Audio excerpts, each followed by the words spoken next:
بسم اللہ الرحمن الرحیم نحمد اللہ العظیم وبہ نستعین اما بعد۔ معزز سامعین اعظام، آج کل دیکھا جاتا ہے کہ بیاہ شادی کے اندر میز کرسی پر کھانا کھلایا جاتا ہے، اس کا کیا حکم ہے؟ یاد رکھیے، میز کرسی پر کھانا کھانا اسلامی تہذیب کے خلاف ہے، کیونکہ جناب محمد الرسول اللہ صلی اللہ علیہ وسلم اور تمام سلف صالحین کا طریقہ یہ رہا کہ زمین پر دسترخوان بچھا کر کے کھانا کھایا کرتے تھے۔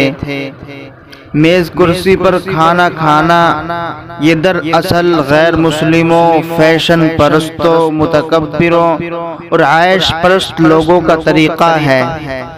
پھر دیکھا دیکھی بہت سے مسلمانوں، بعض دیندار لوگوں نے بھی اختیار کر لیا ہے۔ اس کا شرعی حکم یہ ہے، اگر کوئی تشبہ کی نیت سے میز کرسی پر کھائے تب تو یہ ناجائز ہے۔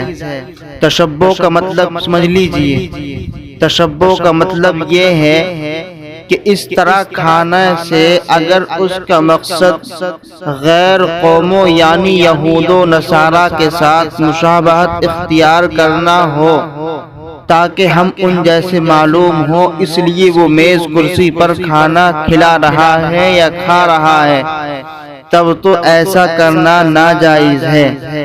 اسی طرح اگر کوئی میز کرسی پر کھانے کو باعث اعزاز اور فخر سمجھ کر اختیار کرے اور زمین پر بیٹھ کر کھانے کو معمولی اور گھٹیا طریقہ سمجھے تو اس صورت میں بھی میز کرسی پر کھانا حرام ہوگا۔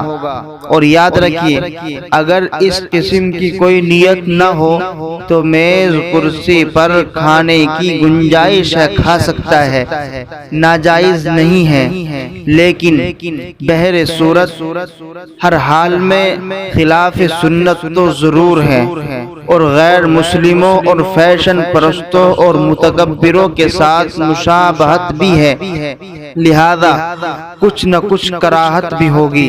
اس لیے اس سے بہتر یہی ہے کہ ہمیں اس سے بچنا چاہیے اور اپنے گھروں میں اس طریقے کو بالکل ختم کرنا چاہیے۔ البتہ اگر کسی دوسری جگہ میز کرسی پر کھانا پڑے تو کھانے کی گنجائش ہے، آدمی کھا سکتا ہے۔ مثلاً کسی کے یہاں پر گیا، لیکن وہاں تو سارا نظام یہی تھا کہ میز کرسی پر کھانا کھلایا جا رہا تھا، اب کیا کریں؟ اب اسی طرح سے کھانا کھا سکتا ہے، اس کی گنجائش ہے۔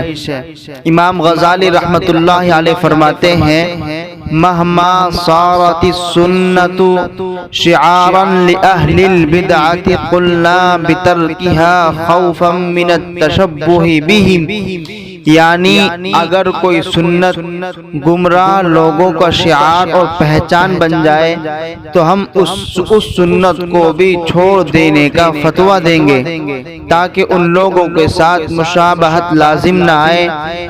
جب غیروں کے ساتھ مشابہت کے خوف سے سنت کو ترک کر دینے کا حکم ہے تو جو خلاف سنت چیز غیروں کا شیوہ اور مخصوص طریقہ بن جائے اس کو تو بدرجہ اولا ترک کرنے کا حکم ہوگا۔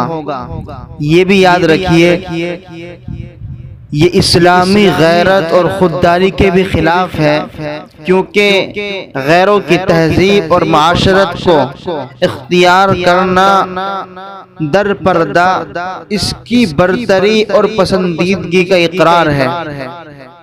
ہم ان کی معاشرت کو اختیار کر رہے ہیں، ان کے طریقہ کار کو عمل میں لا رہے ہیں، تو اس سے ان کو بڑھانا دینا ہوا اور ان کے ایک طرح سے اپنے عمل سے ان کے کام کی پسندیدگی کا اقرار ہوا اور اسلامی تہذیب کی کمزوری اور کمتری کا اظہار و اعلان ایسی صورت میں جس سے مسلمان کے اندر کچھ بھی ایمانی غیرت ہوگی وہ اس کو کیسے گوارا کر سکتا ہے۔